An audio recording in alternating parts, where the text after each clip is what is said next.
जय श्री राम मित्रों। श्री राम जी की कृपा। मित्रों, ये कहानी सच्ची घटना पर आधारित है। श्री अयोध्या जी में कनक भवन एवं हनुमानगढ़ी के बीच में एक आश्रम है जिसे बड़ी जगह अथवा दशरथ महल के नाम से जाना जाता है। काफी पहले वहां एक संत रहा करते थे जिनका नाम था श्री राम प्रसाद जी। उस समय अयोध्या जी में इतनी भीड़ भाड़ नहीं होती थी, ज्यादा लोग नहीं आते थे। श्री राम प्रसाद जी ही उस समय बड़ी जगह के कर्ता धर्ता थे। वहां बड़ी जगह में मंदिर है जिसमें पत्नियों सहित चारों भाई श्री राम, श्री लक्ष्मण, श्री भरत एवं श्री शत्रुघ्न जी एवं हनुमान जी की सेवा होती है। चूंकि सबके सब फक्कड़ संत थे तो नित्य मंदिर में जो भी थोड़ा बहुत चढ़ावा आता था उसी से मंदिर एवं आश्रम का खर्च चला करता था। प्रतिदिन मंदिर में आने वाला सारा चढ़ावा एक बनिए जिसका नाम था पलटू बनिया उसको भिजवाया जाता था। उसी धन से थोड़ा बहुत जो भी राशन आता था उसी का भोग प्रसाद बनकर भगवान को भोग लगता था और जो भी संत आश्रम में रहते थे वे खाते थे। एक बार प्रभु की ऐसी लीला हुई कि मंदिर में कुछ चढ़ावा आया ही नहीं। अब इन साधुओं के पास कुछ जोड़ा गांठा तो था नहीं, तो क्या किया जाए। कोई उपाय न देखकर श्री राम प्रसाद जी ने दो साधुओं को पलटू बनिया के पास भेज के कहलवाया कि भैया आज तो कुछ चढ़ावा आया नहीं है, अतः थोड़ा सा राशन उधार दे दो, कम से कम भगवान को भोग तो लग ही जाए। पलटू बनिया ने जब यह सुना तो उसने यह कहकर मना कर दिया कि मेरा और महंत जी का लेना देना तो नगद का है, मैं उधार में कुछ नहीं दे पाऊंगा। श्री राम प्रसाद जी को जब यह पता चला तो जैसी भगवान की इच्छा कहकर उन्होंने भगवान को उस दिन जल का ही भोग लगा दिया। सारे साधु भी जल पी के रह गए। प्रभु की ऐसी परीक्षा थी कि रात्रि में भी जल का ही भोग लगा और सारे साधु भी जल पीकर भूखे ही सो गए। वहां मंदिर में नियम था कि शयन कराते समय भगवान को एक बड़ा सुंदर पीतांबर उड़ाया जाता था तथा शयन आरती के बाद श्री राम प्रसाद जी नित्य करीब 1 घंटा बैठकर भगवान को भजन सुनाते थे।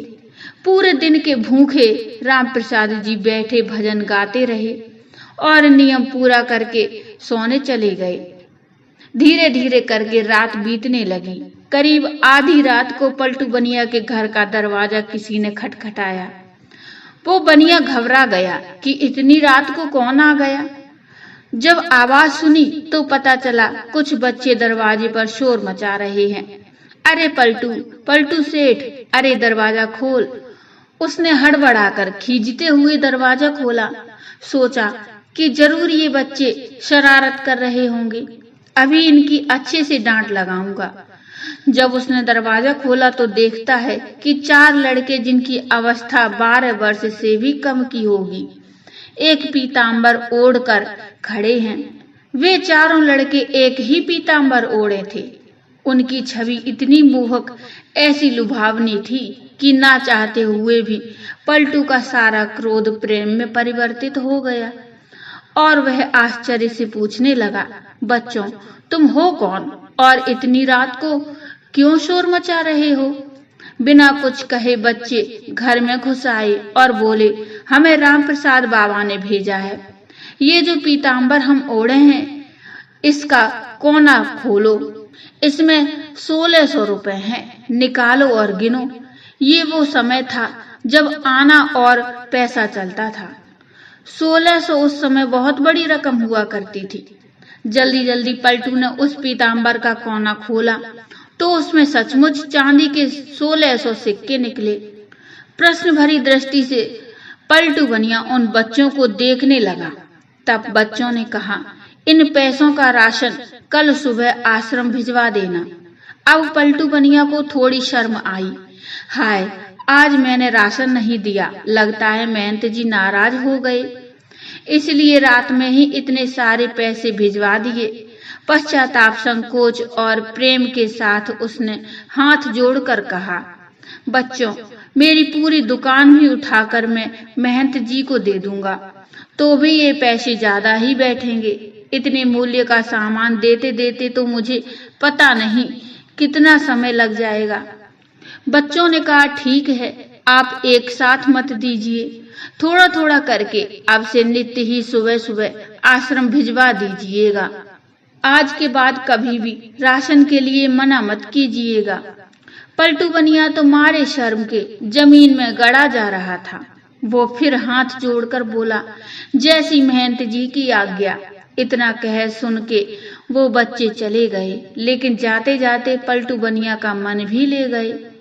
इधर सवेरे सवेरे मंगला आरती के लिए जब पुजारी जी ने मंदिर के पट खोले तो देखा भगवान का पीताम्बर गायब है।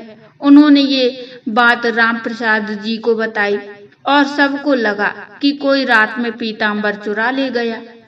जब थोड़ा दिन चढ़ा तो गाड़ी में ढेर सारा सामान लदवा के कृतज्ञता के साथ हाथ जोड़े हुए पलटू बनिया आया और सीधा राम प्रसाद जी के चरणों में गिरकर क्षमा मांगने लगा।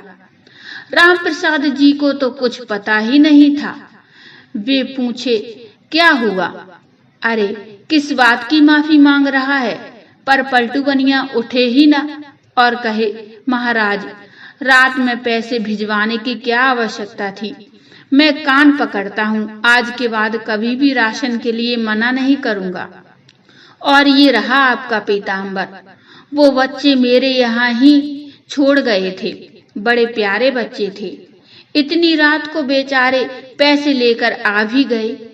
आप बुरा न माने तो मैं एक बार उन बालकों को फिर से देखना चाहता हूँ। जब राम प्रसाद जी ने वो पीताम्बर देखा तो पता चला ये तो हमारे मंदिर का ही है जो गायब हो गया था। अब वो पूछे कि ये तुम्हारे पास कैसे आया?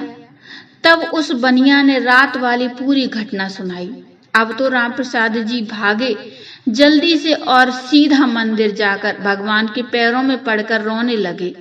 हे भक्त वत्सल, मेरे कारण आपको आधी रात में इतना कष्ट उठाना पड़ा, और कष्ट उठाया सो उठाया। मैंने जीवन भर आपकी सेवा की, मुझे तो दर्शन ना दिए, फिर इस बनियों को आधी रात में दर्शन देने पहुंच गए। जब पलटू बनिया को पूरी बात पता चली तो उसका हृदय भी धक से होके रह गया कि जिन्हें मैं साधारण बालक समझ बैठा, वे तो त्रिभुवन के नाथ थे। अरे, मैं तो चरण भी ना छू पाया। अब तो वे दोनों ही लोग बैठकर रोए। इसके बाद कभी भी आश्रम में राशन की कमी नहीं हुई। आज तक वहां संत सेवा होती आ रही है। इस घटना के बाद ही पलटू बनिया को वैराग्य हो गया और यह पलटू बनिया ही बाद में श्री पलटू दास जी के नाम से विख्यात हुए। श्री राम प्रसाद जी की व्याकुलता उस दिन हर क्षण के साथ बढ़ती ही जाए और रात में शयन के समय जब वे भजन गाने बैठे तो मूर्छित होकर गिर गए।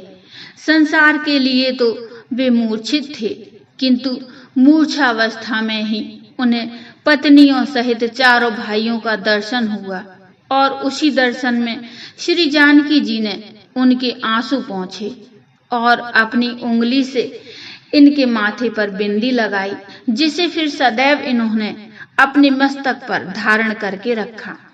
उसी के बाद से इनके आश्रम में बिंदी वाले तिलक का प्रचलन हुआ। मित्रों, वास्तव में प्रभु चाहे तो ये अभाव, ये कष्ट भक्तों के जीवन में कभी ना आए, परंतु प्रभु जानबूझकर इन्हें भेजते हैं ताकि इन लीलाओं के माध्यम से ही जो अविश्वासी जीव हैं वे सतर्क हो जाएं, उनके हृदय में विश्वास उत्पन्न हो सके। जैसे प्रभु ने आकर उनके कष्ट का निवारण किया, ऐसे ही सबका कर दें। तो बोलो जय श्री राम, जय श्री सीताराम। मित्रों, ये छोटी सी कहानी आपको कैसी लगी मुझे कमेंट में बताइए। कमेंट में जय श्री राम अवश्य लिखिए।